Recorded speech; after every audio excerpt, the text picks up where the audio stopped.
Kim, I was wondering, of the services that are available, which ones have you found useful, or which ones have you wished that you knew about earlier?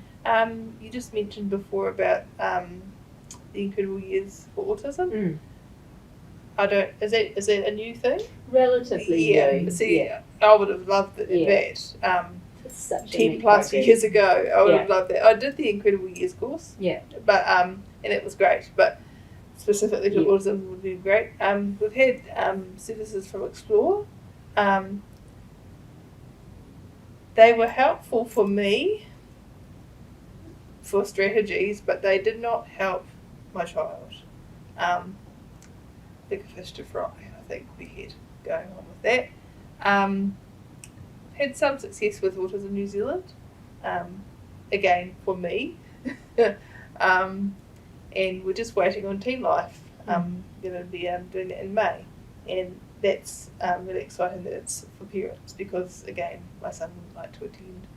I think it probably speaks to something that's a bit trickier about the way our services are, which is I think that traditionally they were parent and family oriented, and I do think I'd love to see in the future that we had services that were more people oriented for autistic people, for the individual themselves, and that's something, Catherine, that I hear a lot from families, that's what they wished was available.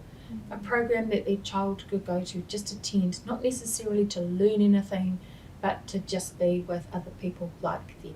That they can do other things. There are a couple, Autism New Zealand does one for over 20-year-olds, but that's for more adult.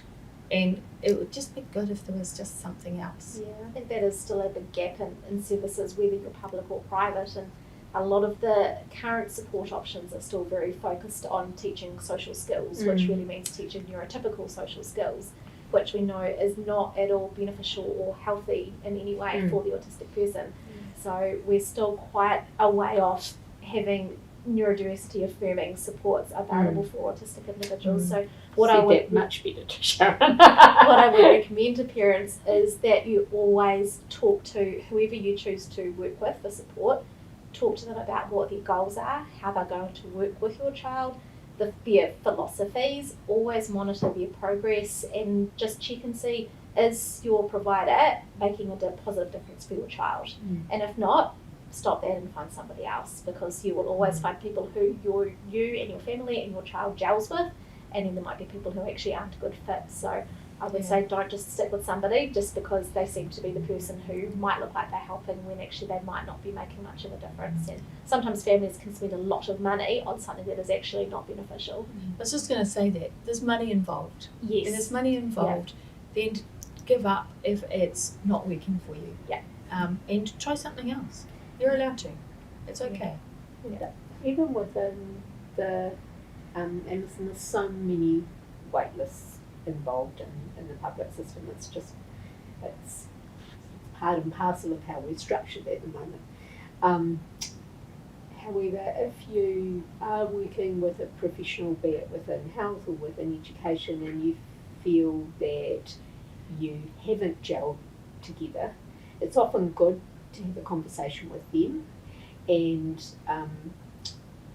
also perhaps with their team lead, and just see whether there is an option to work with someone else within a service, and because it happens all the time. We all have people for whom we align with more easily, and other people that we don't.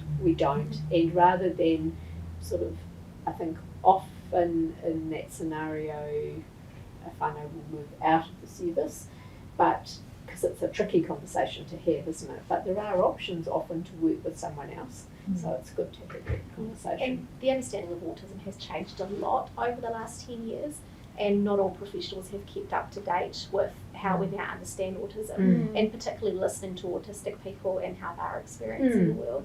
So you might find that as a parent going in, meeting a professional, you might actually have more knowledge about autism than what this professional does. So don't be afraid to have those conversations with that person and upskill them if perhaps they haven't kept up to date. Talking about the not gelling, I personally actually changed my Autism Coordinator when my daughter was quite small, many years ago now, because I didn't feel like she was even listening to me, and I changed that, and now, 7 years plus, she's still the same one, and she has been amazing for us. So yeah, It's just finding someone that speaks your language, yes, and that's for our young people too. That's helping them to find someone that speaks their language.